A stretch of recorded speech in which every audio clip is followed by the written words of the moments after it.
ನಮ್ ವೆಂಕಟನಾಥ ಕಡಲೆಬೇಳೆ ಚಟ್ನಿ ರುಬ್ತಾ ಇದ್ದಾನೆ ಅಂದ್ರೆ ಇವತ್ ಜನ ಚಪ್ಪರಿಸ್ಕೊಂಡು ಒಂದೆರಡು ಜಾಸ್ತಿನೇ ತಿಂತಾರೆ.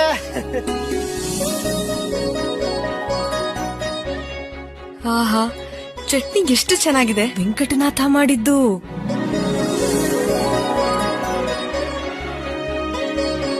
ವೆಂಕಟನಾಥ ಸರಸ್ವತಿಗೆ ಒಡವೆಗಳನ್ನ ಕೊಟ್ರೆ ಬೇಡ ಅಂತ ಹೇಳ್ಬಿಟ್ಲು. ಮುತ್ತೈದೆ ಭಾಗ್ಯ ಕೊಡು, ಈ ಅರಿಶಿನ ಕುಂಕುಮನೇ ಸಾಕು. ಅಲ್ಲಿಗೆ ಅರ್ಥ ಮಾಡ್ಕೋ ನಿನ್ನ ಮೇಲೆ ಎಷ್ಟು ಪ್ರೀತಿ ಇದೆ ಅಂತ.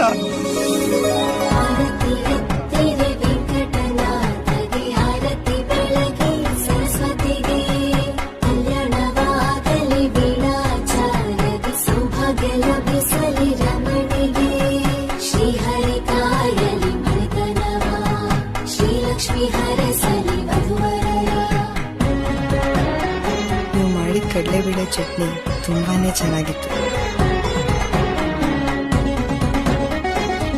ಸರಸ್ವತಿ ವೆಂಕಟನಾಥ ಕಲ್ಯಾಣೋತ್ಸವ